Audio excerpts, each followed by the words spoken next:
Opisi me, zakaj drži tale glema v roki tehtnico? To je vendar simbol ceha, tehtnica. Tehtal in trgoval je vse življenje. Ja, tehtal je vse življenje. Že kot otroka me je zanimalo, kako je tehtal, ko pa ima tehtnico po strani. Oprostite mi, gospoda, izraze, vendar mislim, da je treba te pakaži definitivno zavezati gobec. Mislim, da ima pupa prav. Njegovi argumenti so neizpodbitni, naj objavi izjavo v tem smislu in naj toži, to je dobro. Iz izkušnje sem nezaupljiv do časopisov, do javnosti in do sodišča. Mislim, da bi bilo vse to pametno, samo naj se že enkrat kaj zgodi, kot da skristi vim. Pa vendarle mislim, dragi Ignaci, da ne bi bilo odveč slišati et alteram partem. To je stari, preizkušeni, praktični, verbecijanski recept. Jaz bi principialno prepovedal branje rdečega tiska. Ganini Zola, ki bi človeka spravil ta ateistični smrad. Illustrissimus Fabrici ima prav. Pred odločitvijo je treba vendar poznati material. Naši bralci se bodo spomnili, da je milijonarka baronica Glembaj Castelli, žena bankirja in veleindustrialca Glembaja na ulici s svojimi konji povozila 73 let staro proletarko Rupertovo, ji raztreščila glavo in polomila vsa rebra, ter jo usmrtila na mestu. Zahtevam satisfakcijo. Meni je sodišče priznalo, da sem nedolžna. Das muss man unterstreichen, dass das Gericht das selbst angesehen hat. Beločanski, kaj vi mislite o tem? Vsekakor se strinjam z vami, milostljiva baronica. Mislim, da vsi ti vaši argumenti in protiargumenti skupaj ne bodo vrnili življenja tisti ženski. Dinamica sinottica e guerriera. Ta. Il declamatore futurista dovrà dunque vestire un abito anonimo, possibilmente di sera. Pa če bi to slišal samo Illustrissimus Fabrici, ampak vaš oče, preuzvišeni gospod tajni svetnik, tudi on je slišal vsako vašo besedo, niste ga mogli opaziti, bil je na terasi za vrati, gospod doktor. Od vas so bile to od sila težke besede. Gospod doktor, vendar so vse te vaše kombinacije, brez vsake stvarne podlage. In jaz upam, da boste džentlmen. Ali res misliš, da mi nisi pljunil v obraz? Res misliš, da nisi umazal moje časti? Če že gre za vprašanje časti, gre izključno samo za čast tvoje žene. Za nobeno vprašanje časti ne gre, dokler ni dokazal! Če ti ne dovolj, da ti povem, da spi tvoja žena po cele noči v sobi nekega informatorja, meni je na vse zadnje egal. Pravo ne pozna samo dokazov, pač pa tudi indice, nisem pravnik, toliko pa le vem o pravu. Was du da zusammensprichst, verstehst du? Du sagst du nur noch ein Wort. Ich hau dich nieder wie einen Hund. Sem ti že rekel, ne kriči name, ta ženska te moralno in materialno uničuje, da je še mene sram. Že leta me je sram zaradi tebe. Leta me ni bilo domov po mestu, se ti posmehujejo in se škandalizirajo.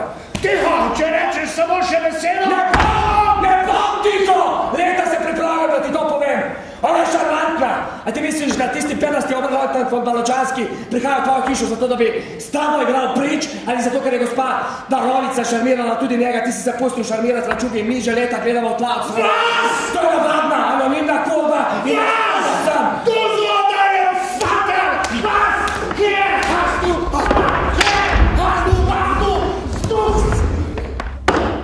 Ja. Vidiš, to je malo veseniti. Bit metresa nekega starca. Imeti poleg njega še 3 ljubimce.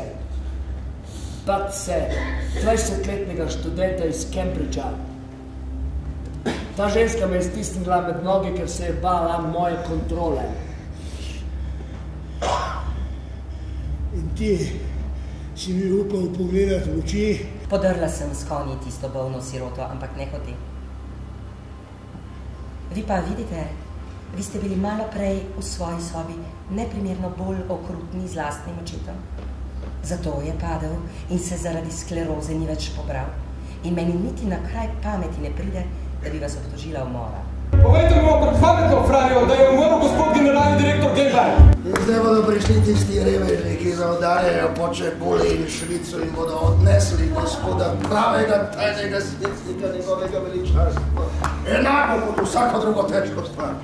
Enako kot klavir ali kredenco. 11. zapade pri diskontu Italijana tista menica za $72,000.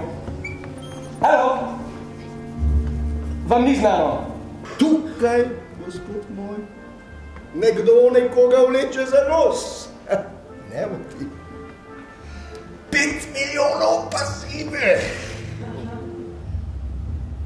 In verjemite mi, govorim vam to pred mrtvim obličjem tega starca. Za vse, v kar sem bila prisiljena v vseh teh posteljah in vsem tem zakonu, sem bila zelo slabo plačana. Vsi tisti mladeži, ki sem jih leta čutil zaradi uskrivljenega spomina na tako na mater, so posebej se hlapeli, bolj sem popolnoma miren, ampak vse to okoli vas, tale oberlojtnant, tale vas povednik, pa smrt tiste nosečnice, pa tista povožena ženska. Na ves način, kako sem o tem govorila v tej hiši, morate razumeti, da mi je šlo na živce. Za pogrebom svojim hodim v jesen, v somrak medleni. Po mestu, kjer nosijo ljudje v srcih laž, jaz nosim cvet po mestu. In to je to. Pa bi lahko pobegnemo iz vsega tega, pa se vam iz tega ne da. Stara babičeva je imela prav. Bili moji so morilci. Umazal sem se v lastni krvi. Kako je vse to? Vse to.